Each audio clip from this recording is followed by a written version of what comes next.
Good evening students, मैं रतन sir काबिल academy में आपका बहुत बहुत स्वागत करता हूं। इसके पहले हम लोगों ने एनसीएफ पढ़ा था, जाना था हमारी शिक्षा व्यवस्था के बारे में। अभी जो क्लासेस है इसी पे पहले हम लोग देखेंगे कि हमारी शिक्षा व्यवस्था क्या है, कब इसमें क्या क्या सुधार लाया गया, कब ये अधिकार मिला लोगों को।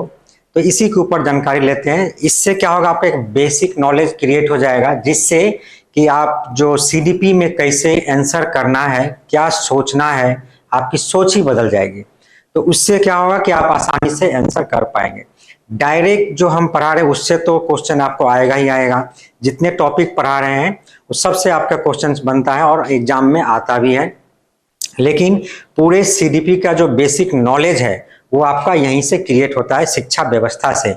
जब शिक्षा व्यवस्था का ज्ञान आपको पूरा हो जाएगा तो आप जब सीडीपी पढ़ेंगे और उसका आंसर देंगे तो आ जाएगा। सीडीपी पूरा जो है वो क्या है, अंडरस्टैंडिंग बेस पे है, जिसमें जो याद करने वाला जो क्वेश्चन है बहुत ही कम है। सब चीज आपको समझ के ही लिखना होगा। यदि आप ठीक से सीडीपी को नहीं समझते हैं तो आप पूरा आंसर नहीं कर पाएंगे। क्योंकि सोचिएगा हम किताब पढ़ लिए या याद कर लिए और इसी को जाकर लिख देंगे तो ऐसा क्वेश्चन ही नहीं है। पूरा किताब पढ़ लीजिएगा, जब जाइएगा एग्जाम देने दिखेगा ये तो हमने पढ़ा ही नहीं, ये तो हमको आता ही नहीं है। इस तरह का प्रॉब्लम आपको फेस करना पड़ेगा। इसीलिए जो क्लासेस हैं हमारी उसको बहुत ही ध्यान से सुनिए।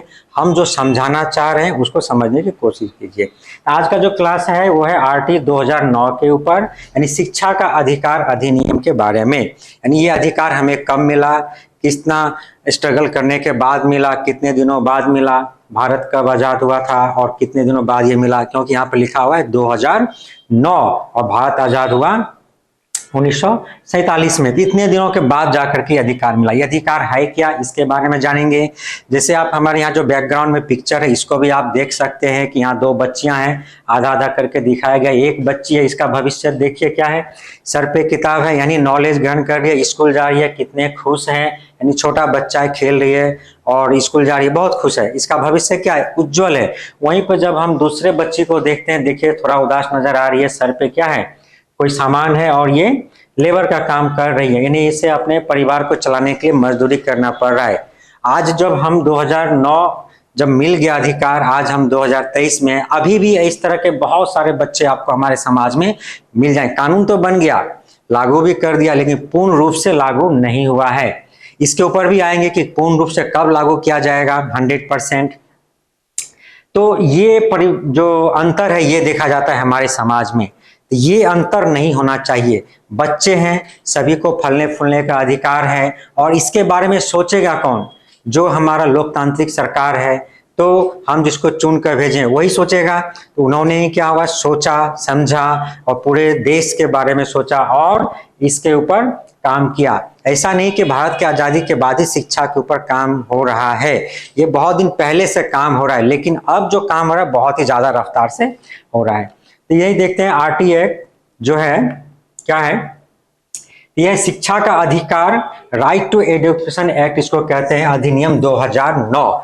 इसमें क्या बताया गया है कि राज्य, परिवार और समुदाय की सहायता से 6 से 14 वर्ष यानी 6 से 14 वर्ष तक के सभी बच्चों के लिए मुफ्त एवं अनिवार्य, एक एक वर्ड इसमें क्या है इंपॉर्टेंट है, चूंकि ये नियम बना, कानून बना, तो उसको जो लागू किया गया इसे लेके एक है। तो मुफ्त एवं अनिवार्य गुणवत्तापूर्ण प्राथमिक शिक्षा सुनिश्चित करता है। अब इसमें यही बताया गया। तो ये शिक्षा का अधिकार, राइट टू एजुकेशन एक्ट का नाम 2009 क्योंकि उसमें लागू किया गया था ना, पारित हुआ था।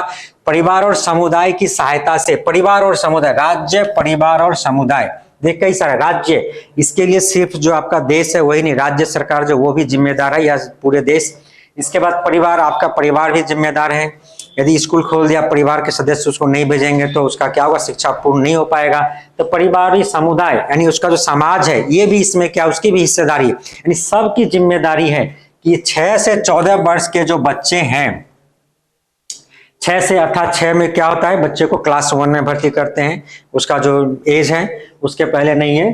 तो 1 से लेकर के आपका जो 14 हो जाएगा, 8 6 14, 8 क्लास 8 तक। तो 1 से लेकर 8 तक यानी 6 से 14 वर्ष के सभी बच्चों के लिए मुफ्त, मुफ्त अर्थात बिल्कुल फ्री, यानी जब बच्चे स्कूल में जाएंगे उसको किसी प्रकार का शुल्क नहीं देना पड़ेगा। हम सरकारी स्कूलों की बात कर रहे हैं, तो वहां पे किसी भी प्रकार का जो है आपको फी नहीं देना है किसी चीज के लिए। और ये अनिवार्य, अनिवार्य मतलब जो कंपलसरी है, यानी ये बहुत ही जरूरी है, यानी ये सुनिश्चित करता है, यानी राज्य सरकार जो सरकारें हैं वो सुनिश्चित करेगा कि उसके सभी बच्चों के शिक्षा मुफ्त मिल रहा है या नहीं मिल रहा है, नहीं मिल रहा है तो उसको ला करके, और ऐसी वैसी शिक्षा नहीं, गुणवत्तापूर्ण शिक्षा होना चाहिए, अर्थपूर्ण, यानी उसके जो ऑलराउंड डेवलपमेंट है सबको ध्यान में रखते हुए।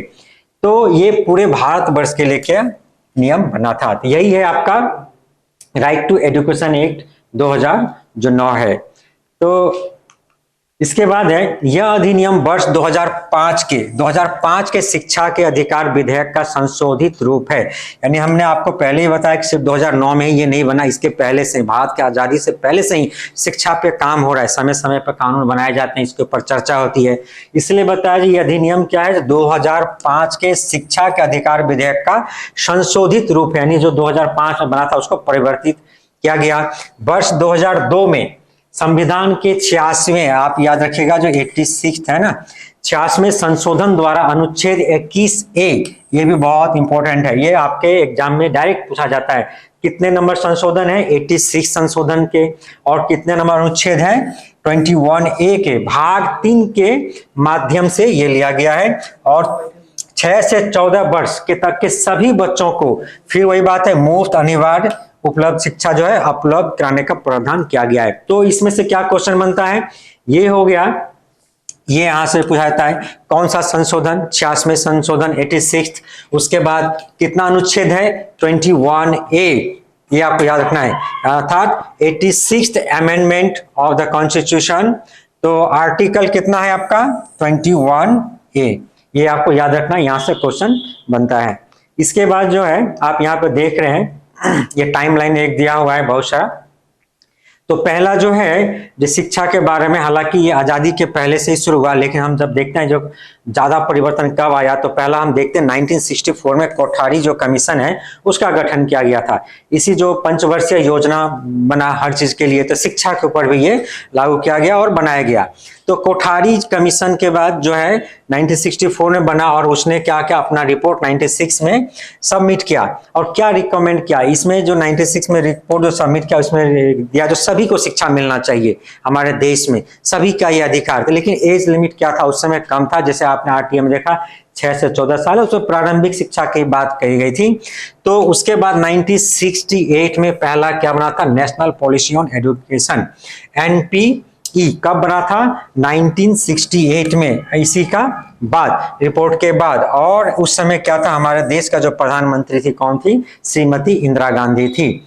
तो 1968 में बना, उसके बाद फिर संशोधन हुआ, कितना में, 42nd यानी 42वें अमेंडमेंट एक्ट के तहत 1975 में किया गया। और 1986 में दूसरा NAP बना, कब बना, 168 में बना NAP, और जो NPE है, और 1986 में कब बना, उस समय कौन थे, हमारे भारत के जो प्रधानमंत्री थे राजीव गांधी थे।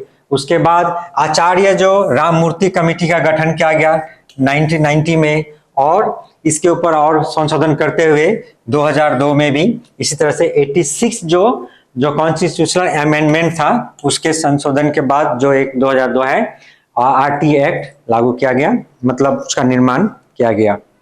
इसके बाद देखते हैं, इसको प्रभावी बनाने के लिए 4 अगस्त 2009 को, यानी डेट सब थोड़ा थोड़ा याद रखना है, लोकसभा में यह अधिनियम पारित किया गया जो 1 अप्रैल 2010 से पूरे देश में लागू होता है। ये आपका डेट पूछा जाता है, 1 अप्रैल 2010, यानी बना तो ये 2009 में, काम तो चल रहा था उससे भी पहले से, लागू कब से हुआ। तो ये सब चीज ऐसा है जो पार्लियामेंट में जो बैठ के लोग नियम बनाते हैं, कहाँ एक दिन में नहीं बनता है, पहले चर्चा होता है, बाद विवाद होता है, बहुत सारे मसौदा तैयार किया जाता है, उसके बाद बिल पास होता है, इसीलिए तो कई सारे डेट्स आते हैं। तो 4 अगस्त 2009 को लोकसभा में यह अधिनियम पारित किया गया, पारित तो हो गया लेकिन लागू हुआ 1 अप्रैल 2010 से, ये बस आपको डेट याद रखना है, ठीक है। तो RTA का ऑफिशियल नाम क्या है, the right of children to free and compulsory education act 2009, यानी निःशुल्क और अनिवार्य बाल शिक्षा का अधिकार अधिनियम। तो आपको जो इंग्लिश नाम याद रखने में बहुत ही आसानी होगी, इसी को रखिए। इसमें कई बार क्या होता है, एक ही जैसा नाम आपके जो क्वेश्चंस होते हैं उसमें रहता है, कंफ्यूजन रहता है। तो आपको क्या देखना है, एक एक चीज को। राइट ऑफ, कंफ्यूजन कहाँ होगा आपका, यहाँ पे ऑफ, यहाँ पे ऑफ की जगह कभी टू देगा, राइट टू चिल्ड्रेन। तो यहाँ पे क्या रहना चाहिए, राइट ऑफ, यहाँ पे होना चाहिए टू, चिल्ड्रेन के बाद है आपका टू, ये याद रखिएगा, कंफ्यूजन यहीं पे होता है। और free and compulsory education act 2009 जो 9 है, ये भी आपका रहना चाहिए पूरा का पूरा। ये उसका क्या है, ऑफिशियल नेम, या आरटी का पूछेगा फुल फॉर्म क्या है, तो भी आपको यही लिखना है। According to the 86th amendment act 2002 क्या बताया गया, free and compulsory education for all children in the 6 to 14 years age group is a fundamental right under article 21A of the constitution। तो ये क्या है, मौलिक अधिकार बन गया। जो शिक्षा पहले मौलिक अधिकार नहीं था, जिसके पास, जब हम शुरू से जब देखते हैं भारत की आजादी से पहले देखते हैं, बहुत कम लोग क्या पढ़ते थे या इतना व्यवस्था नहीं था, तो अधिकार तो था ही नहीं। जिसके पास रुपया पैसा है, जो धनी लोग है, वही लोग शिक्षा ग्रहण करते थे। ज्यादातर गरीब लोग तो स्कूल के नाम से ही डरते थे, जाते ही नहीं थे, उसको पता ही नहीं था, या जाने की उसके पास क्षमता नहीं होती थी। भारत जब आजाद हुआ उसके बाद भी स्थिति प्राय एक ही जैसा था, लेकिन बाद में जब देखा गया कि गणतंत्र है और गणतंत्र में सबको पढ़ने का अधिकार है, फिर भी ये हमारा मौलिक अधिकार नहीं था। बाकी मौलिक अधिकारों की तरह ये बाद में बना, यानी इस एक्ट के बाद ये हमारा क्या बन गया, फंडामेंटल राइट बन गया, यानी मौलिक अधिकार बन गया।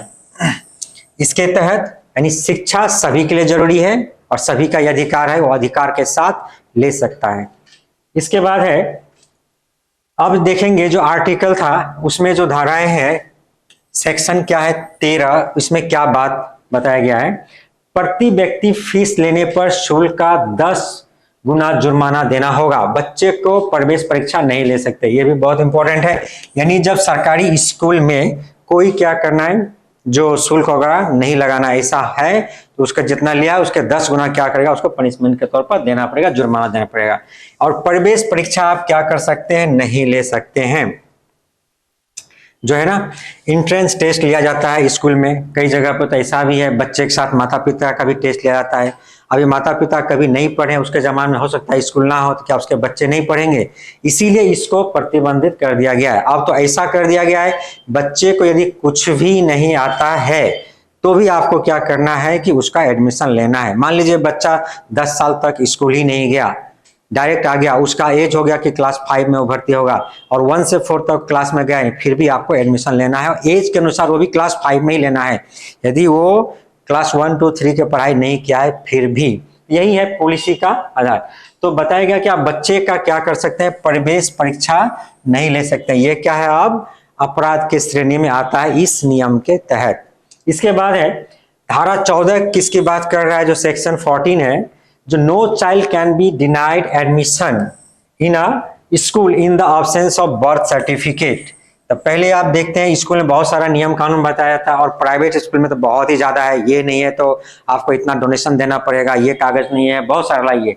और सरकारी स्कूल में प्राय ऐसा ही होता है, जब उसको एडमिशन नहीं लेना हो या रुपया लेना हो तो क्या करते हैं, आपको तरह तरह का जो कागज लाने को बोलेंगे, बर्थ सर्टिफिकेट नहीं है तो आपका मम्मी का कागज नहीं है, पापा का नहीं है तो एड्रेस नहीं है, बहुत सारा चीज। लेकिन अब कानून बता दिया गया कि बर्थ सर्टिफिकेट नहीं होने पर भी आप उसका एडमिशन आपको लेना होगा। तो कैसे लिया जा सकता है, जन्म तो चाहिए, कि उसका एज कैसे पता चलेगा, इसके लिए बताया गया कि बर्थ सर्टिफिकेट यदि बच्चे के पास नहीं है तो वो कोई भी ऐसा प्रूफ हो जिसमें बर्थ डेट लिखा हो तो उसको दे सकता है, जैसे आधार कार्ड हो गया या कोई भी कागज बच्चा का। यदि मान लिया कुछ भी कागज नहीं है बच्चा के पास जो एज प्रूफ है, तो क्या होगा, यदि उसके पास कोई भी नहीं है डॉक्यूमेंट्स, इसके लिए क्या करेंगे, मम्मी पापा एक ब्लैंक पेज पर, सादा कागज पर वो एक एप्लीकेशन लिखेंगे, बताएंगे कि मेरा बच्चा ये है, मैं उसका पापा हूं और मेरा बच्चा का डेट ऑफ बर्थ ये है, और नीचे साइन कर देंगे। बस इतना ही काफी है उसके एडमिशन के लिए। लेकिन अभी भी क्या है, बहुत लोगों को ये बात पता नहीं है, और स्कूल में जाकर के जैसे ही बोल दिया जाता है कि कागज नहीं है, बर्थ सर्टिफिकेट, जाओ एडमिशन नहीं होगा, क्योंकि नियम पता नहीं इसलिए घूम के चले आते हैं। तो ये सभी को पता होना चाहिए। तो बर्थ सर्टिफिकेट नहीं होने पर भी क्या है, आप उसका एडमिशन मतलब रोक नहीं सकते हैं, ऐसा इस नियम में बताया गया। किसके तहत है ये, सेक्शन 14 के तहत है। इसके बाद है जो सेक्शन 15 है, जो धारा 15, ये क्या बताया है, children will be admitted at the beginning of the academic year और in the middle of the academic year. अर्थात बच्चे जो है यदि एडमिशन के लिए कभी भी आपके स्कूल में आता है तो उसको एडमिशन लेना है। पहले क्या होता था, वर्ष के शुरुआत में यानी सेशन के शुरुआत में यदि बच्चा आया तो एडमिशन हुआ, यदि मान लीजिए 1-2 महीना 3 महीना बीत गया तो बच्चे का एडमिशन नहीं होगा। अब 1 साल आप इंतजार कीजिए, तब नेक्स्ट क्लास में होगा, नहीं तो प्रीवियस क्लास में आप इसको एडमिशन करवा दीजिए। अब ऐसा नहीं है, बताया गया कि बच्चे कभी भी आए, यानी आपका एकेडमिक ईयर के शुरू में आए या मध्य में आए, आपको क्या करना है, बच्चा का एडमिशन लेना है। यदि बच्चे एकदम लास्ट में आता है तो उसकी एज के अनुसार उसका एडमिशन लेना है कि किस क्लास में वो फिट बैठता है।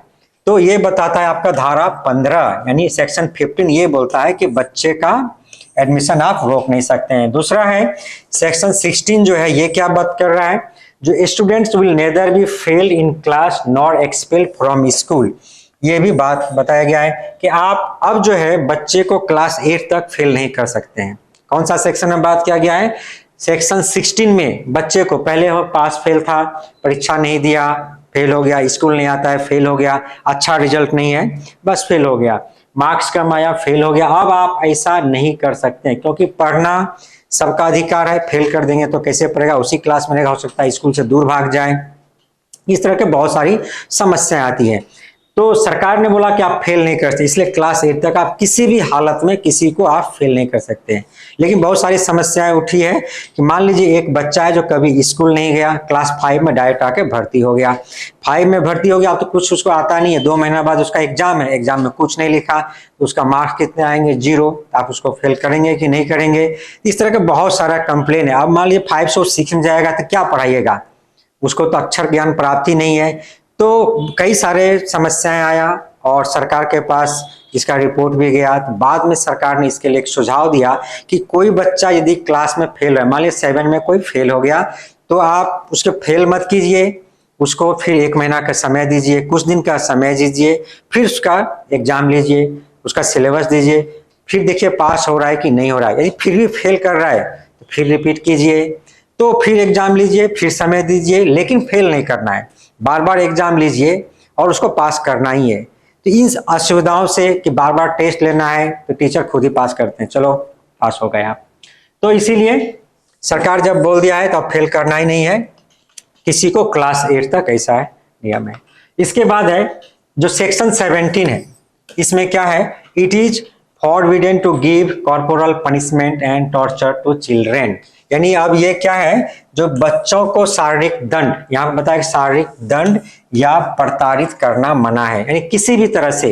यानी पहले जो था, जो बच्चे को स्कूल नहीं आया, किसी कारण से होमवर्क नहीं किया तो बच्चे को पिटाई लगता था, जिससे क्या था, बच्चे स्कूल जाने से डरते थे, नहीं आते थे तो शिक्षा अधूरी रह जाती थी।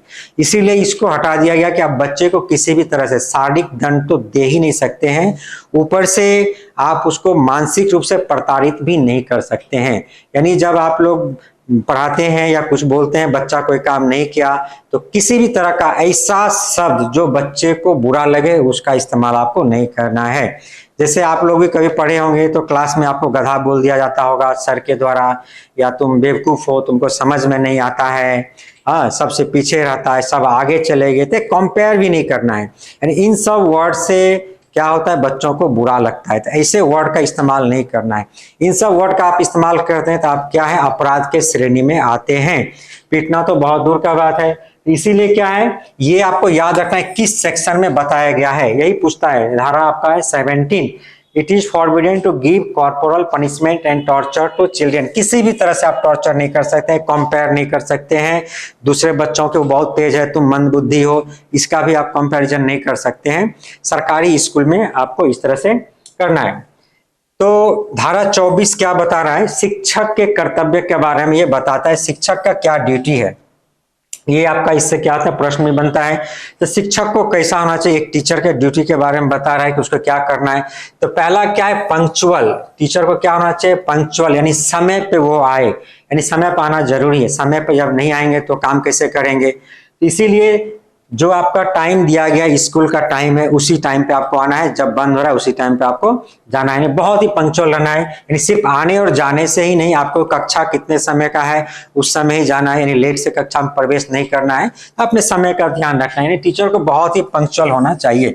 उसके बाद क्या है, टाइम क्यूरिकुलम, अर्थात क्या है, समय पे जो क्यूरिकुलम है, जो आपको पाठ्य पुस्तक दिया गया पाठ्यचर्या है, उसको क्या है समय पे, यानी जो सरकार ने आपको समय दे दिया कि 3 महीना के भीतर इस पाठ्य पुस्तक को कंप्लीट करना है या इतना जो पाठ है एक्सरसाइज है उसको कंप्लीट करना है, तो उस समय को ध्यान रखना है, उसके भीतर ही उसको करना है। तो समय पे अपना कुरिकुलम पूरा कीजिए। पीटीएम करना है, पेरेंट टीचर मीटिंग, जो बहुत ही जरूरी है।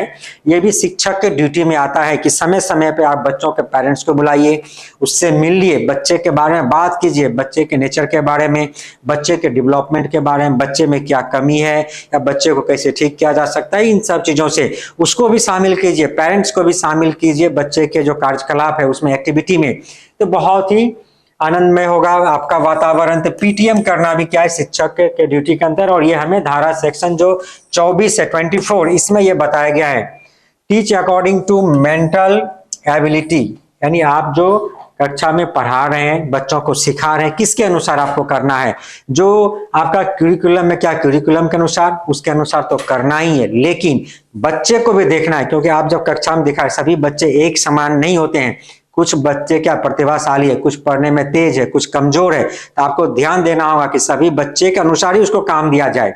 काम को बांट देंगे, जो तेज बच्चा है उसको उसी तरह से काम दिया जाएगा, जो कमजोर बच्चा है उसको उसी तरह से काम, जिससे वो आसानी से कर ले, सुगमता पूर्वक कर सके, विभिन्न तरह का एक्टिविटी में उसको इंगेज करना है। तो teach according to mental ability, mental ability अर्थात जो बच्चा है उसका जिस तरह का बुद्धि है, जिस तरह का कार्य करने की क्षमता, उसी अनुसार उसको हम क्या करेंगे, कार्यभार सौंपना है। इसको सभी को एक समान पढ़ाएंगे ऐसा नहीं करना है। इसके बाद जो है जो 27 जो है आपका सेक्शन, ये क्या बता रहे, आरटी जो 2009 के अकॉर्डिंग शिक्षक को गैर शैक्षणिक कार्यों में नहीं लगाया जा सकता, जनगणना, चुनाव, आपदा प्रबंधन छोड़ करके। अर्थात जो टीचर है, आजकल हम देखते हैं जो टीचर है मतलब उसको कोई भी काम हो सरकार द्वारा लगा दिया जाता है कुछ भी करने के लिए, क्योंकि ज्यादा परिमाण में शिक्षक है और इसको कहीं भी लगा दो, बहुत सारा काम करते हैं।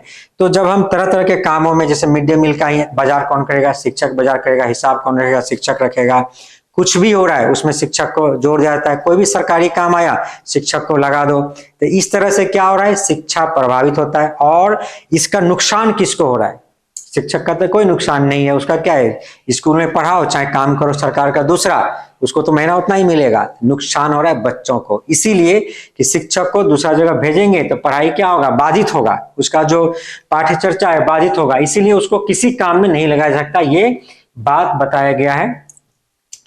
तो लेकिन कई सारा काम है उसको छोड़ के, जैसे जनगणना, जो 10 साल के बाद जनगणना था उसके बारे में यहाँ पे बात की गई है। जनगणना जब करते हैं उसमें आप टीचर को लगा सकते हैं, क्योंकि ये 10 साल के बाद होता है इसीलिए कुछ दिन के लगा दिया, इससे कोई फर्क नहीं पड़ता।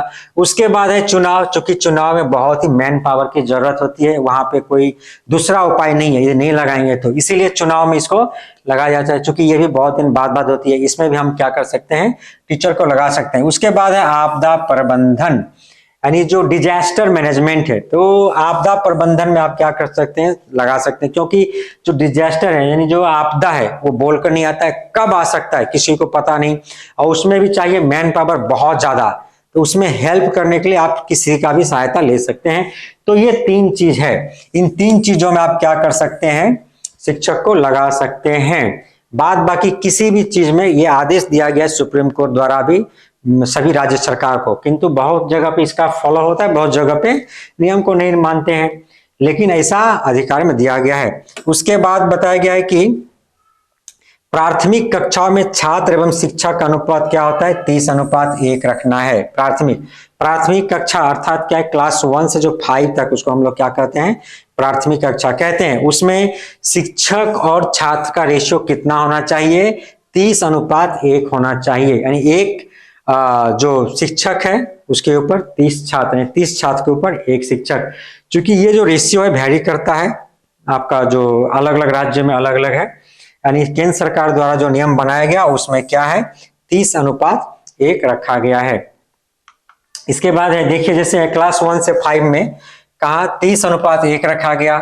6 से 8 में ये क्या है, 35:1 है 6 से 8 में। हाँ, और जो न्यू पीटीआर केरला का है उसके अनुसार 1 से 5 यही है, और यही है यहाँ पे 9 से 10 45:1 है। ये कितना तक बताया, पीटीआर टिल 2016 तक एक्रोस ऑल सेक्शंस में ये है। तो इस तरह से आप अनुपात आपको रखना है, लेकिन इसमें कुछ बदलाव भी है। उच्च प्राथमिक स्तर पर छात्र एक शिक्षक का अनुपात होता है 35:1, जो हमने आपको अभी दिखाया था, परंतु राज्य सरकार की नीति के अनुसार 40:1 है। यानी राज्य सरकार को इसमें थोड़ी सी ढील दिया गया है कि इसमें यदि कोई व्यवस्था है तो आप ऐसा कर सकते हैं अपने से भी। तो राज्य सरकार ने क्या रखा है, 40:1। यदि हमारा यहाँ का देखते हैं, वेस्ट बंगाल के अनुसार देखते हैं तो क्या हो जाएगा, 40:1। इसके बाद है जो 2009 के अनुसार शिक्षक के लिए एक सप्ताह में न्यूनतम कितने घंटे का कार्य होता है, तो आपका हो जाएगा 45 घंटा। ये डायरेक्ट इसी तरह से पूछा जाता है, एक सप्ताह में उसके जो कार्य होगा कितने घंटे काम करना है स्कूल में, तो वो हो जाएगा 45 आवर्स। आरटी 2009 के अनुसार प्राथमिक स्तर पर न्यूनतम शैक्षणिक घंटे व कार्य दिवस होता है, यानी जो स्कूल का है, जो क्लास जो वर्किंग होगा वो कितने का। तो ये याद रखिएगा किसका बात बोला गया है। जब भी इस तरह का क्वेश्चन है तो आपको सबसे पहले देखना है कि प्राइमरी लेवल है, सेकेंडरी लेवल है, या आपका जो अपर प्राइमरी लेवल है मिडिल स्कूल के लिए, ये देखना है। तो ये चूंकि क्या है, प्राइमरी लेवल के बारे में बात किया गया, प्राइमरी लेवल के। तो प्राइमरी लेवल पे जो है स्कूल का जो कार्य होगा, जो बच्चों के लिए शिक्षण का कार्य के बारे में बात कर रहे हैं, वो होता है 200 डेज का। याद रखिए 200 डेज यानी 800 आवर्स, ये 200 डेज या 800 आवर्स है। इसके बाद जो होगा उच्च प्राथमिक स्तर यानी जो अपर प्राइमरी है, जो अपर प्राइमरी लेवल है, उसके लिए कितना होता है, 220 यानी 1000 आवर्स। तो ये हो गया आपका जो है, ये प्राइमरी का है, ये किसके लिए है, प्राइमरी के लिए है, और ये है आपका अपर प्राइमरी के लिए है। तो 200 डेज या 800 आवर्स, ये हो जाएगा 220 यानी 20 दिन से बढ़ा दिया, या 1000 आवर्स, ये उसका कार्य दिवस है, यानी इतना दिन उसको काम करना है। इसके बाद है आरटी के अनुसार प्राइवेट स्कूलों में कितने प्रतिशत सीटें गरीब विद्यार्थियों के लिए आरक्षित होती है, तो हो जाएगा 25%। ये क्या मसला है, इसका मतलब ये हो गया कि सरकारी स्कूलों में तो सब चीज मुफ्त है, तो आप बच्चे जाएंगे स्कूल जाएंगे पढ़ेंगे लिखेंगे सब मुफ्त। आजकल तो और भी मुफ्त है, कुछ भी नहीं लगता, सब फ्री में मिलता है बच्चों को प्राइमरी स्कूल्स में। तो ये 25%, अर्थात जो प्राइवेट स्कूल है, तो गवर्नमेंट ने या कोर्ट ने एक नियम भी बनाया कि आपको क्या करना है, ये तो गवर्नमेंट का नियम है, 25% का जो है, जितने सीट हैं उसमें से 25% जो है वीकर सेक्शन के लिए आपको रखना है। अर्थात जो गरीब बच्चे हैं वो आएंगे और उसको निःशुल्क शिक्षा प्रदान करना है। तो 75% से आप फी लीजिए और 25% को मुफ्त में शिक्षा दीजिए। इस पर क्या हुआ, शुरू में जो प्राइवेट स्कूल है बहुत आपत्ति जताया, ऐसा कैसे होगा, इस तरह से हम करेंगे तो हमारा चलेगा कैसे, टीचर का पेमेंट देना पड़ता है, स्टाफ का पेमेंट है, स्कूल का खर्चा है, बिल्डिंग है, इस तरह से बहुत सारी चीजें। परंतु कोर्ट ने उसे वहीं फटकार दिया और बताया कि ऐसा नहीं, आप 75% से रुपया ले ही रहे हैं, 25 से नहीं भी लेंगे तो आपका चल जाएगा, आपको ऐसा करना है। अर्थात ये नियम अभी भी लागू है और ये सबके लिए है, यानी जो है जितने भी स्कूल है प्राइवेट सब के लिए है। परंतु चूंकि इस नियम के बारे में अधिकांश लोगों को पता नहीं है, इसलिए वो इसका फायदा नहीं उठा पाते हैं। इसका फायदा आपको कैसे मिलेगा, आप गरीब है कि नहीं कैसे पता चलेगा, तो इसके लिए आपको क्या है, किस लेवल पे, जैसे आप गांव में रहते हैं तो ब्लॉक लेवल पे, या शहर में म्यूनिसिपैलिटी में तो उस लेवल पे जाके आपको क्या करना है, अधिकारी से जो सर्टिफिकेट लेना है कि आप वीकर सेक्शन में पढ़ते हैं, आप फी नहीं दे पाएंगे, और वो सर्टिफिकेट ले जाकर आपको स्कूल में जमा देना पड़ता है। फिर भी यदि आपको एडमिशन नहीं लेता है या आपसे फी का डिमांड किया था, तब आप कोर्ट के शरण में जा सकते हैं और आपके हक में ही ये फैसला आएगा। चूंकि इसके बारे में किसी को ज्ञान नहीं है, इसलिए ऐसा काम नहीं करता। आपको 25% बस याद रखना है। आरटी 2009 के अनुसार किस कक्षा तक बालक को निष्कासित नहीं किया जा सकता, यानी फेल नहीं किया जा सकता, कैन नॉट बी एक्सपेल्ड। तो क्या हो जाएगा, कक्षा 8 तक, यानी कक्षा 8 तक किसी भी कारण से आप बालक को नहीं निकाल सकते हैं, अर्थात फेल नहीं कर सकते हैं। स्कूल आता है कि नहीं आता है कुछ भी नहीं, यदि बालक यदि आपका जितना दिन का कार्यकाल है, यानी कार्यकाल मतलब जो वर्किंग डेज है, बालक मान लीजिए एक दिन भी स्कूल नहीं आया, फिर भी आप उसको नहीं निकाल सकते हैं। आप आजकल तो सारा चीज ऑनलाइन हो गया, रिपोर्ट कार्ड भी ऑनलाइन हो गया, आपको वहां पे भरना पड़ता है, इनपुट करना पड़ता है, आपने सब में उसको 0-0 बैठा दिया। जो असेसमेंट हुआ, फॉर्मेटिव हुआ, समेटिव हुआ, सब में 0-0 आप बैठा के इनपुट कर दिए, तो कोई एग्जाम ही नहीं दिया, स्कूल ही नहीं आया, फिर भी उसका रिपोर्ट कार्ड में क्या आएगा? पास आएगा डायरेक्ट। तो इस तरह से आप बच्चे को निष्कासित नहीं कर सकते। कब तक? कक्षा 8 तक का बात किया गया, उसके बाद 9-10 का अलग रूल्स है। ये बस आपको क्या करना है, याद रखना है। इसके बाद है एज पर RT 2009 the distance of school from home for class 1 to 5 is be 1 kilometre. ये भी आपको याद रखना है, क्लास 1 यानी प्राइमरी क्लास, तो 1 किलोमीटर होना चाहिए ये, और अपर प्राइमरी का 3 किलोमीटर है। तो अर्थात कि आपके घर से जो है आपके स्कूल का दूरी कितना होना चाहिए। यदि बच्चा है क्लास 1 2 3 4 5 में है, उसके लिए 1 किलोमीटर। तो ये सुनिश्चित कौन करेगा? सरकार और राज्य सरकार सुनिश्चित करेंगे कि यदि हर जगह प्रत्येक 1 किलोमीटर के दायरे में प्राइमरी स्कूल होना चाहिए, यदि वो बस्ती इलाका है तो ये सुनिश्चित करता है, और ये प्राय फुलफिल भी बहुत जगह स्कूल बन गया 1 किलोमीटर के अंदर में है। और अपर प्राइमरी लेवल का जो स्कूल है वो होना चाहिए 3 किलोमीटर के भीतर। अपर प्राइमरी अर्थात जो 6 to 8 होता है उसको अपर प्राइमरी के श्रेणी में रखा गया है। ये 3 किलोमीटर के अंदर में, यानी प्रत्येक 3 किलोमीटर में आपको अपर प्राइमरी, यानी जहां पे 6 से 8 या तो अपर प्राइमरी या हाई स्कूल है जहां पे आपका 6 से 8 तक की पढ़ाई होती है, तो याद रखना है 1 किलोमीटर और 3 किलोमीटर। इसके अलावा इस पर RT 2009 the SMC school management committee is headed by parents. यानी जो SMC का जो हेड होगा, अध्यक्ष होगा, कौन होगा? SMC स्कूल मैनेजमेंट कमेटी का जो अध्यक्ष होगा वो पेरेंट्स होंगे, यानी अभिभावक होंगे, किसके? बच्चों के, यानी बच्चों का अभिभावक ही क्या होगा? उसका हेड होगा, और उसका बहुत ही महत्वपूर्ण रोल है स्कूल के डेवलपमेंट में। इसके बाद है in which section of RT 2009 it has been told that it is forbidden to give corporal punishment and torture to children। तो सेक्शन 17 था जो हमने आपको बताया था, 17 के अंदर ये बात कही गया कि आप किसी भी तरह का पनिशमेंट नहीं दे सकते थे। इस तरह का जो पनिशमेंट था पहले मिलता था बहुत ही, लेकिन अब नहीं है। पहले बच्चे यही सोचते थे कि स्कूल जाएंगे किस तरह का टीचर मिलेगा, कैसा माहौल मिलेगा, यानी बच्चे डरे हुए होते थे। आज के समय में अब टीचर डरे हुए हैं, यानी आप जब नौकरी कीजिएगा तो आप जाइएगा तो आप सोचिएगा कि कैसा बच्चा मिलेगा, किस तरह का होगा, नहीं होगा, यानी आपको बच के रहना है। अब बच्चे को नहीं बचना है, आपको डर होना चाहिए। यानी आप जा रहे हैं नौकरी करने के लिए, आपको समझना पड़ेगा हमारी शिक्षा व्यवस्था क्या है, क्या बोल रहा है, उसको अकॉर्डिंग ही काम करना है, उसका विपरीत नहीं जाना है। यानी आपका जो बच्चा है स्कूल में वही सर्वोपरि है, यानी वो भगवान के समान है। जिस तरह से आप भगवान की पूजा करते हैं, बस बच्चा को मान लीजिए आपका वैसा ही है। बच्चा जो है वही सुप्रीम पावर है स्कूल में, उसी के इर्द गिर्द सारा काम हो रहा है। उसी के लिए स्कूल खोला गया, उसी के लिए टीचर की वैकेंसी है, उसी के लिए सब है, उसी के लिए हेडमास्टर है, उसी के लिए बिल्डिंग है। तो उसको हम अनदेखा कैसे कर सकते हैं? तो सुप्रीम पावर स्कूल में कौन है? बच्चा है। अतः उसको पीटना नहीं है, मारना नहीं है, पनिशमेंट नहीं देना है, मेंटल टॉर्चर नहीं करना है, किसी भी तरह का नहीं करना है। ऐसा नियम है और इसको आपको फॉलो ही करना है यदि आप नौकरी करना चाहते हैं तो। इसके बाद in which section of RT 2009 it has been told that a teacher can not teach private tuition. यानी टीचर क्या है?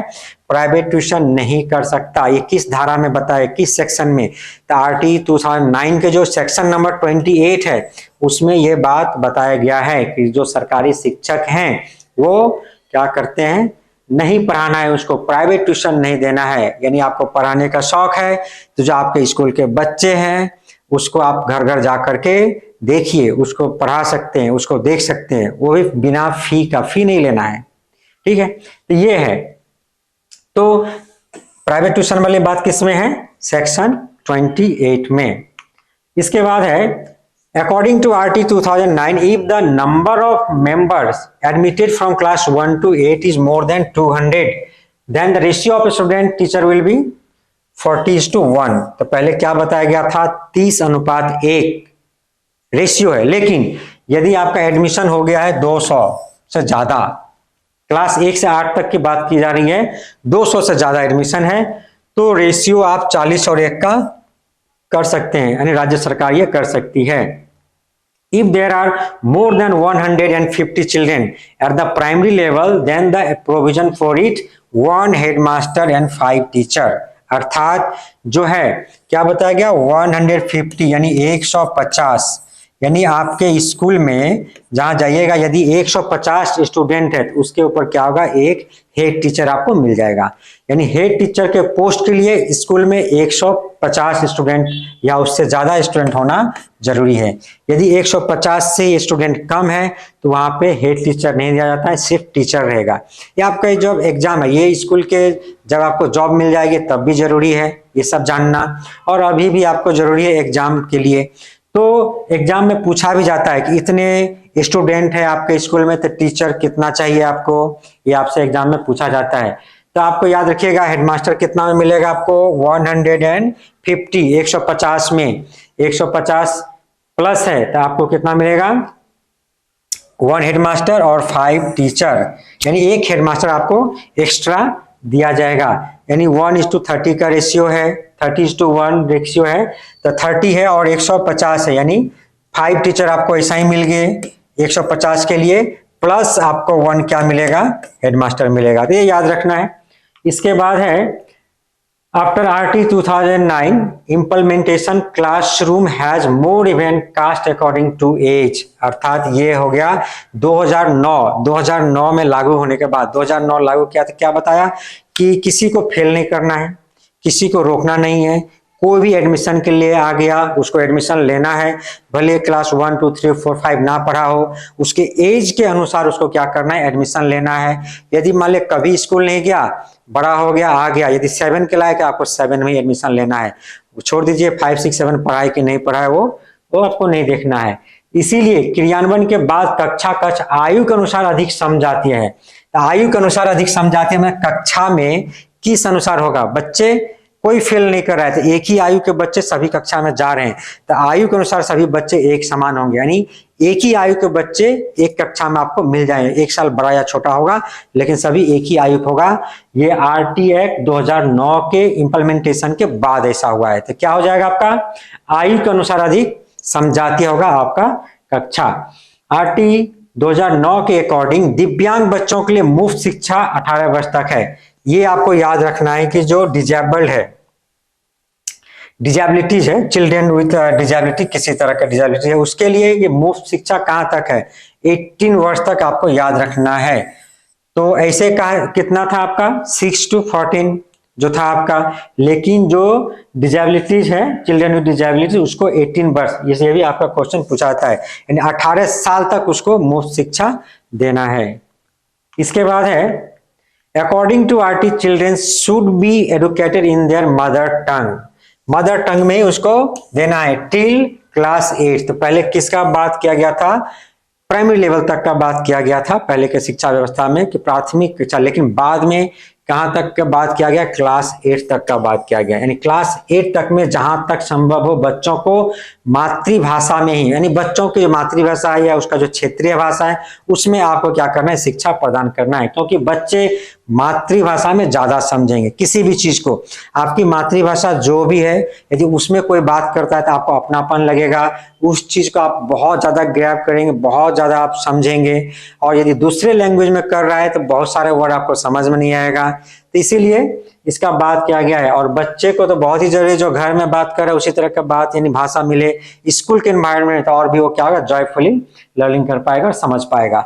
तो क्लास 8 तक क्या बताया गया उसको, मातृभाषा में, जो है under which education system children with special needs should study according to RT 2009 inclusive education system. इसका आंसर है यानी किसके तरह, आवश्यकता विशेष आवश्यकता वाले बच्चे जो हैं उसको, विशेष आवश्यकता वाले बच्चे मतलब किसी भी तरह का इसका जो डिजेबिलिटीज है उसी को क्या कहते हैं, विशेष आवश्यकता वाले बच्चे कहते हैं। उसको किस शिक्षा व्यवस्था के अंदर रखना है, तो समावेशी इंक्लूसिव एजुकेशन जो है, समावेशी शिक्षा व्यवस्था। अर्थात यानी बच्चा कोई भी किसी भी तरह का डिजेबिलिटीज है, मान लिया वो क्या है, दिव्यांग है, तो क्या उसके लिए अलग स्कूल खोलेंगे। यदि मान लिया एक पैर कमजोर है या एक हाथ कमजोर है या ठीक से कान से एक नहीं सुन पाता, क्या उसका अलग स्कूल खोलेंगे, जी नहीं, उसी स्कूल में उसी कक्षा में उसके लिए व्यवस्था करना होगा, यानी सभी बच्चों के साथ रहेगा, उसके लिए कोई अलग स्कूल नहीं खोलना है। तो इसके लिए क्या होगा, इसके लिए जो उसके लिए जो चाहिए, मान लिया कान से कम सुन रहा है तो हेयरिंग जो डिवाइस है उसका इस्तेमाल करेंगे, उसका प्रयोग करेंगे। दिव्यांग है अर्थात पैर से ठीक से नहीं चल पा रहा है तो उसके लिए क्या है, रैंप बनाना होगा। इसी स्कूल में उसी क्लास में उसके लिए अलग से चेयर की व्यवस्था की जाएगी, लेकिन शिक्षा एक ही क्लासरूम में देना है। उसी को हम लोग कहते हैं इंक्लूसिव एजुकेशन, यानी समावेशी शिक्षा व्यवस्था। तो याद रखिएगा, इस तरह का क्वेश्चन रहेगा तो आपको इंक्लूसिव एजुकेशन में टिक लगाना है, यानी उसी क्लासरूम में क्या करना है, शिक्षा देना है। इसके आगे है, India has become which country in the world to declare education as a fundamental right, यानी शिक्षा का जो मौलिक अधिकार हमें मिला, बहुत सारे देश ने पहले से ही कर दिया, लेकिन इंडिया कितने नंबर में है, वो है 135th, यानी 135वां देश बना विश्व का। देखिए फिर भी यानी अर्थात हमसे पहले 134 देश शिक्षा को मौलिक अधिकार प्रदान कर चुके थे और हम बने हैं आके 135 नंबर पे, यानी दुनिया के देशों में। जो भी हो देरी से सही, लेकिन हमारे देश में क्या, ये फंडामेंटल राइट हो गया, यानी मौलिक अधिकार, यानी सभी बच्चे, गरीब हो धनी हो जो भी हो, बच्चा है उसको पढ़ने का अधिकार है, स्कूल तक पहुंचेगा उसको मुफ्त शिक्षा प्रदान की जाएगी। आजकल तो ऐसे भी सिस्टम में नहीं पहुंच रहा है, फिर भी टीचर को लगाया जा रहा है। बहुत सारे संस्थाएं हैं, जो ग्रुप हैं, एनजीओ वगैरह है कि बच्चे को खोजा जा रहा है, खोज खोज के लाओ, कोई बच्चा छूटने नहीं पाए, सभी बच्चे खोज के लाओ, स्कूल तक पहुंचाना है। यानी 2030 तक ये लक्ष्य जो है 100% लाना है, जो नई शिक्षा नीति है उसके अनुसार। और क्या है, जो 1 अप्रैल 2010 से निःशुल्क और अनिवार्य बाल शिक्षा का अधिकार जम्मू एवं कश्मीर को छोड़कर सारे देश में लागू कर दिया गया। यानी ये कहाँ है, 1 अप्रैल 2010 को ये लागू हुआ था, तो कहाँ लागू नहीं किया गया था, ये भी क्वेश्चन बनता है। तो कहाँ है, ये जम्मू एंड कश्मीर जो है, जम्मू कश्मीर को छोड़ करके क्या हो गया, पूरे देश में, पूरे भारतवर्ष में ये लागू हो गया। सिर्फ एक्सेप्ट क्या है, जम्मू कश्मीर। ये भी क्वेश्चन बनता है, जो कितने जगहों पर लागू किया, कहाँ पे भारत में लागू किया, तो ऑप्शन में आपका जम्मू कश्मीर रहेगा, तो वहां पे लागू नहीं किया गया, उसको छोड़कर पूरे देश में, यानी जो RT 2009 है, 2009 पूरे देश में ये लागू किया गया। इसके बाद है, आपने बहुत सारा सेक्शन देखा, किस सेक्शन में क्या पूछा, तो बहुत सारा कंफ्यूजन होता है, समझ में नहीं, याद नहीं, इसलिए हमने क्या किया, एक साथ लिया है, सभी को एक साथ लिखा है, शॉर्ट में लिख दिया, जिससे आपको समझ आसान हो किस सेक्शन में क्या बात किया गया है। जो RT 2009 है ना, ये आप जब देखिएगा, नेट पे जाइएगा, वहां से डाउनलोड कीजिएगा गूगल में, तो बहुत सारा, बहुत ज्यादा लंबा, एक किताब के बराबर है, बहुत ज्यादा पेज है, 100 से ज्यादा पेज है, तो उसको पढ़ना बहुत ही मुश्किल है, बहुत सारे सेक्शन है। लेकिन आपके काम का क्या चीज है, जो आपके काम का चीज है वही हम क्या किए हैं, वहां से लिए हैं। यही सब आपके लिए इंपॉर्टेंट है, जितने बात हमने बताया वही इंपॉर्टेंट है, इसी से रिलेटेड आपके एग्जाम में आता है। बहुत सारे क्वेश्चन देखा, वही क्वेश्चन जो है हम आपको MCQ में करवाएंगे। तो जैसे सेक्शन 10 से लेकर हमने 30 तक का बात किया है, और यही इसी से रिलेटेड आपके एग्जाम में रहता है। यही देखेंगे, जो 10 है, 10 में क्या बताया गया है, यानी सेक्शन 10 में पेरेंट्स ड्यूटीज के बारे में बताया गया, यानी जो पेरेंट्स है उसका क्या कर्तव्य है। तो पेरेंट्स का क्या कर्तव्य होना चाहिए, पेरेंट्स का कर्तव्य है कि बच्चों को स्कूल तक ले जाए, बच्चों को स्कूल में एडमिशन करवाए। तो पहला काम तो पेरेंट्स का ही है, ठीक से देखभाल करे, उसके घर में अच्छा माहौल प्रदान करे, उसके समाज में ठीक से वो पल रहा है कि नहीं, ये भी देखना है, पोषण भी देखना है, ये सारा चीज पेरेंट्स का है। गवर्नमेंट ड्यूटीज 11 में क्या है, जो गवर्नमेंट के ड्यूटीज के बारे में बात की गई है, यानी सरकार का क्या है। तो सरकार, जब ये नियम बना दिया गया तो सरकार की ड्यूटी है कि प्रत्येक 1 किलोमीटर पर प्राइमरी स्कूल को स्थापना की जाए, उसमें शिक्षक की व्यवस्था की जाए अकॉर्डिंग टू रेशियो, उसके बाद उसका जो इंफ्रास्ट्रक्चर है वो दिया जाए, उसके बाद जो TLM वगैरह है वो समय समय पर पहुंचाया जाए। ये ड्यूटीज गवर्नमेंट का है। तो तरह तरह का जो काम है, 11 नंबर सेक्शन में गवर्नमेंट के ड्यूटीज के बारे में बताया गया। जो 12(1)C है, इसमें 25% रिजर्वेशन फॉर EWS, इकोनॉमिकली जो है वीकर सेक्शन है, जो गरीब रेखा के नीचे है, उसके बारे में बात की गई है। जो 25% सीट उसके लिए रिजर्व रखा जाए, यानी प्राइवेट स्कूल में। सरकारी स्कूल तो मुफ्त है ही, प्राइवेट स्कूल में भी इसके बाद कही गई है। 13(1) जो है नंबर, ये क्या बताया, नो एडमिशन फी या टेस्ट, किसी भी तरह का जो स्क्रीन टेस्ट है आप नहीं ले सकते हैं, जो एडमिशन टेस्ट है नहीं ले सकते हैं, किसी भी तरह का फी नहीं ले सकते। ये सिर्फ सरकारी स्कूल की बात है कि किसी भी तरह का फी आप बच्चों से नहीं ले सकते हैं। एडमिशन फी के बारे में बात करें, एडमिशन फी आप नहीं ले सकते हैं। ऐसे तो फी लिया जाता है, जो अलग अलग तरह का फी है बच्चों से। हाँ, no age proof of required, यानी प्राइमरी स्कूल में तो एकदम ही नहीं है। नो एज प्रूफ रिक्वायर्ड, कोई एज प्रूफ आपको नहीं लेना है। यदि रिक्वायर्ड मतलब जरूरी नहीं है, यदि एज प्रूफ नहीं है तो पेरेंट्स क्या करेंगे, लिख कर दे देंगे, जो हमारा बच्चा कितना उम्र है, बस यही क्या है, जरूरी है। ये किस में है, 14 नंबर सेक्शन में बात किया है, इसका है 15 नंबर सेक्शन जो है उसमें क्या, एडमिशन कंपलसरी एकेडमिक ईयर, यानी बच्चा कभी भी एकेडमिक ईयर में आपका आ जा रहा है उसको आप एडमिशन ले लीजिए, शुरू में आए, बीच में आए, कभी भी आए, आपको एडमिशन ले लेना है, उसको भगाना नहीं है कि आप नेक्स्ट ईयर आओ, ऐसा नहीं है, आपको एडमिशन ले लेना है। नहीं ले रहे हैं तो ये क्या है, अपराध की श्रेणी में आएगा। तो 16 नंबर सेक्शन में क्या है, ना तो फेल किया जा सकता है और ना ही निकाला जा सकता है, यानी बच्चे को फेल भी नहीं कर सकते और निकाल भी नहीं सकते। कितना नंबर सेक्शन में है, ये सेक्शन नंबर 16 में इसकी बात की गई है। सेक्शन नंबर 17 क्या बोल रहा है, नो पनिशमेंट, बच्चे को किसी भी तरह का दंड आप नहीं दे सकते हैं, शारीरिक मानसिक प्रताड़ना किसी भी तरह का हो आप नहीं कर सकते हैं। 18 नंबर सेक्शन क्या बता रहा है, रजिस्ट्रेशन ऑफ स्कूल, अर्थात ये स्कूल के बारे में, बहुत सारे जो प्राइवेट स्कूल उसके बारे में बताया गया है, यानी बहुत सारे स्कूल ऐसा ही चल रहा है, धड़ल्ले से चल रहा है, ले रहा है बच्चे जैसे मन कर रहा है कर रहा है। तो स्कूल के बारे में कि आप स्कूल खोल रहे हैं तो आपका स्कूल का रजिस्ट्रेशन होना चाहिए, यदि आपका स्कूल का रजिस्ट्रेशन नहीं है तो उसकी मान्यता रद्द कर दी जाएगी, अर्थात आपको रजिस्ट्रेशन करवाना, यानी प्राइवेट स्कूल के बारे में बताया गया है।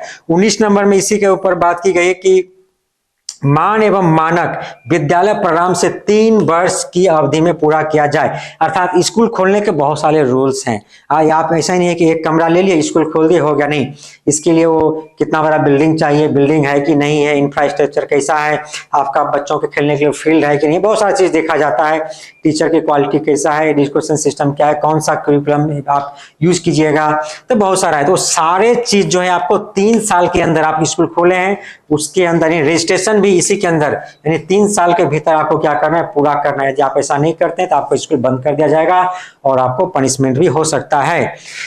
और 20 नंबर सेक्शन जो है वो क्या बता रहा है, संशोधन की शक्ति केंद्र सरकार के पास है, अर्थात जो संशोधन है 20 नंबर में बोला है केंद्र सरकार के पास, यानी जो आप ये आरटी जो बनाया 2009, इसके पहले से बताया 1986 68 ये सब बताया 1964, ये जो संशोधन किया जा रहा है, बदलाव किया जा रहा है, यानी आरटी में कोई परिवर्तन करना, उस नियम को हटाना है, दूसरा नियम लाना है, कौन कर सकता है, सिर्फ सेंट्रल गवर्नमेंट ही कर सकती है, यानी केंद्र सरकार ही इसको कर सकता है, कोई राज्य सरकार इसको नहीं बदल सकता, यानी केंद्र सरकार ने जो नियम दिया उसको आपको मानना पड़ेगा।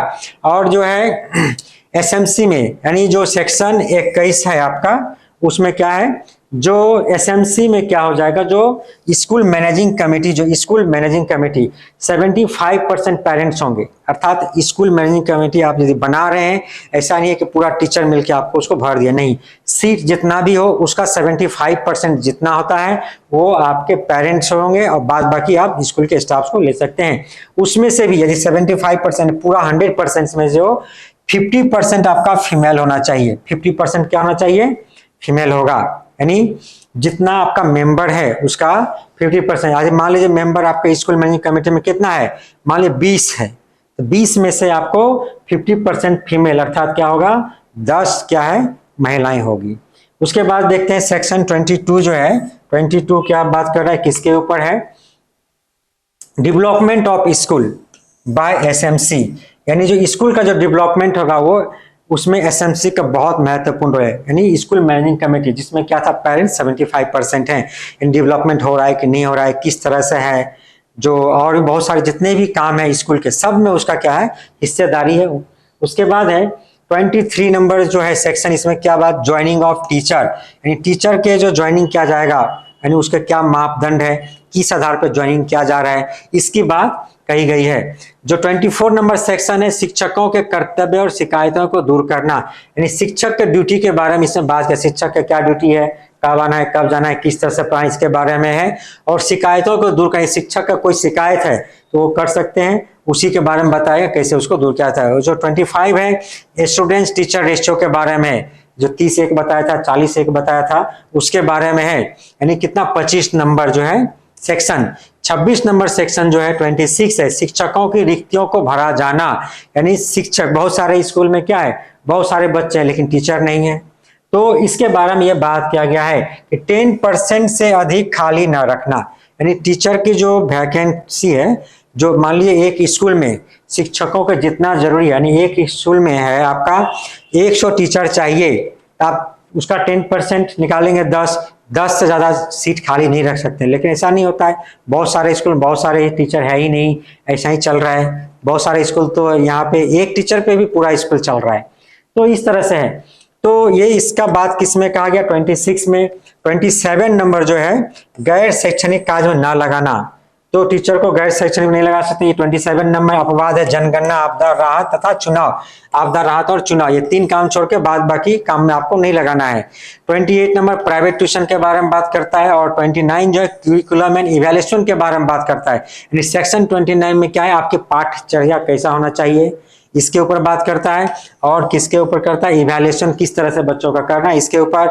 और 30 जो कक्षा 8 पूरी करने तक बोर्ड एग्जाम में बैठना आवश्यक नहीं है। यानी कोई भी बच्चा है यदि क्लास 8 तक का एग्जाम पूरी नहीं करता है, कक्षा 8 का एग्जाम नहीं देता है, तो जरूरी नहीं है कि उसको बोर्ड एग्जाम में, यानी आवश्यक नहीं है कि बोर्ड एग्जाम में जाकर वो बैठे। इस तरह से ये सेक्शन जो है एक साथ लिखा हुआ था, इसके डिटेल्स तो हम पहले आपको समझाए, तो इसको देखना है कि किस तरह से रहता है। सेक्शन आपको बार बार पूछा जाता है। तो ये था आपका क्या राइट टू एजुकेशन एक्ट 2009। तो देखा ये आपका थ्योरी क्लासेस था। इसके बाद जो है हम देखेंगे कि एमसीक्यू जो है बहुत ही महत्वपूर्ण है, किस तरह से यदि आपने इस क्लास को अच्छा से देखा तो वो भी आप बहुत ही आसानी से उत्तर उसका दे पाएंगे। तो हमारा जो यूट्यूब चैनल है काबिल एकेडमी, आप जिस चैनल पर देख रहे हैं उसको लाइक कीजिए, सब्सक्राइब कीजिए, जिससे कि हमारे जो आने वाले वीडियो हैं जो बहुत ही महत्वपूर्ण है वो आपके तक पहुंचता रहे। धन्यवाद।